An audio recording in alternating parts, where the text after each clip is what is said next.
고등 내신과 중학교 시험의 가장 큰 차이점. 철저한 계획과 완벽한 교재보다 더 중요한 이것. 안녕하세요. 노을커피입니다. 오늘은 고등학교 내신과 중학교 시험의 가장 큰 차이를 알아보고 우리는 어떻게 준비해야 할지 얘기해 볼게요. 특히 고등학교 와서 첫 시험을 치르게 될 고1 친구들에게 하고픈 얘기입니다. 엄마들보다 아이들이 들었으면 좋겠네요.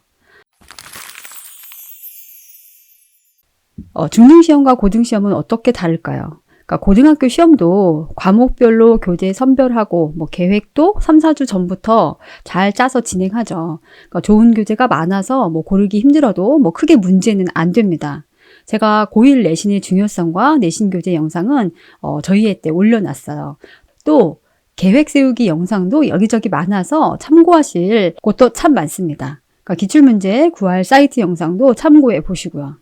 사실 시험 계획부터 공부하는 과정 대부분은 중등이나 고등이나 큰 틀에서는 차이가 없어요. 그러니까 조금 다르다면 고등 내신은 무엇보다 수업을 열심히 들어야 하고 선생님 스타일에 맞게 더 신경을 쓰면 됩니다.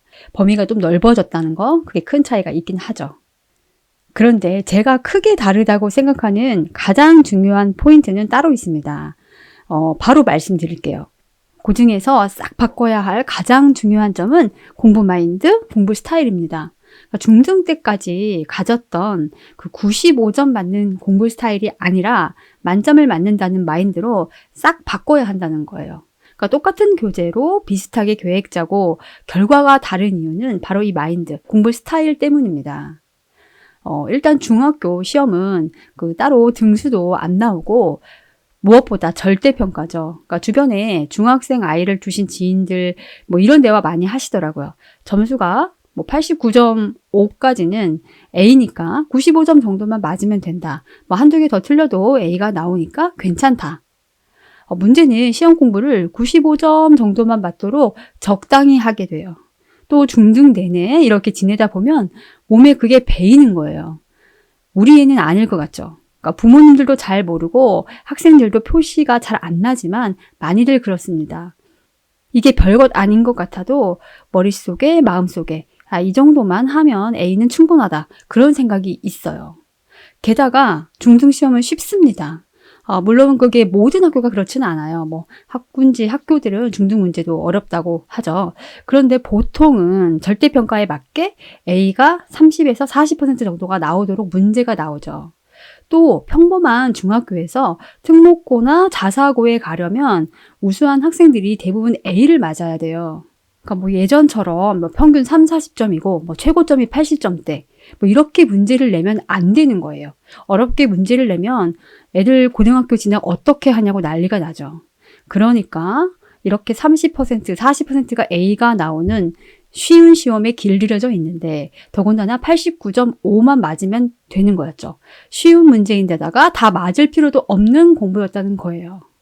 또 중1은 자유학년으로 시험이 없고 중2, 중3에도 등수도 모르고 A만 맞으면 되도록 시간을 보내죠. 게다가 고등학교 선행을 하기 때문에 중등 시험 자체에 매진하지 않아도 이해를 해주었어요. 수학 선행, 국어, 영어 선행하느라 고등 진도가 바쁘니까 부모님들조차도 A만 맞아도 된다 이렇게 하시거든요.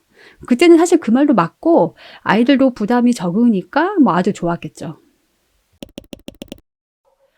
그런데 다들 아시다시피 고등 내신은 누군가는 1, 2등급을 맞고 또 누군가는 7, 8등급을 무조건 맞는 겁니다. 그러니까 1, 2등급은 딱 11%까지예요. 그러니까 중등 때 A등급 인원의 3분의 1도 안 되는 수치죠.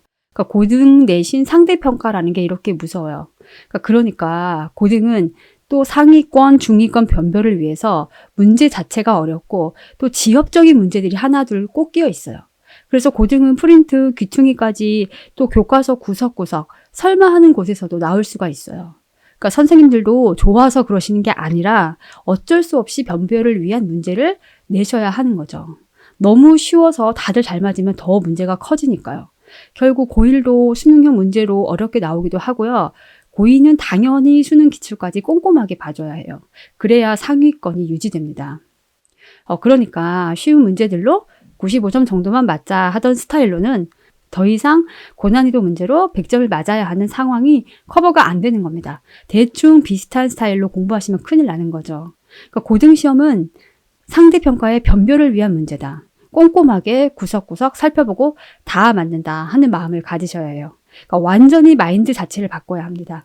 하루라도 빨리 이 생각부터 바꾸지 않으면 고등 성적표 보고 많이 놀라실 거예요. 그러니까 중등 성적표로 늘 상위권이라고 생각하다가 고등의 쓴맛을 제대로 느끼게 됩니다.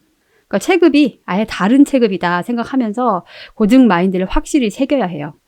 이게 고1에 바로 안 되고 천천히 고2, 고3에 바뀌면 내신이 아쉽게 되는 거죠. 고2에도 대충 하는 습관을 못 벗은 친구들이 많을 거예요. 그러니까 몇 년간 들인 습관이 이게 쉽게 바뀌지 않으니까요. 그러니까 저희에도 사실 고1 하반기가 되기까지 천천히 바뀌면서 고전했습니다. 시험을 두세 번 치르고서야 느껴서 더 강력하게 제가 반복해서 얘기하는 것 같아요. 그런데 또 이 마인드를 바꾼다는 게 쉽지가 않아요. 그냥 다 맞도록 뭐 꼼꼼하게 해야지 단순한 생각만으로 바뀌는 게 아니에요. 공부 스타일을 바꾼다는 건 공부량을 확 늘려야 하는 겁니다.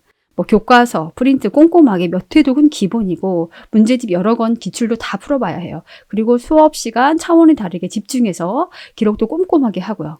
과목별로 통암기가 필요한 과목도 있고요. 제가 저희 애들에게 정말 많이 하던 말이 또 있어요. 그러니까 95점까지의 공부와 95점에서 100점까지의 공부량은 비슷하다. 그러니까 무슨 소리냐? 95점을 맞으려고 노력하던 그 공부량과 다시 한두 문제만 더 맞고 100점이 되려는 공부량은 비슷하다. 그러니까 95점도 잘하는 거지만 다 맞는다는 것은 차원이 다르게 어렵다는 거죠. 그냥 5점 차이가 아닌 거죠. 그러니까 부족함이 없이 하려면 공부량이 확실히 많아야 해요. 그러니까 넘사벽 그 극상위권 친구들은 아주 저학년부터 이런 습관이 들어있을 거예요. 뭐 그때는 한두 문제 차이로 결과가 비슷해 보였죠.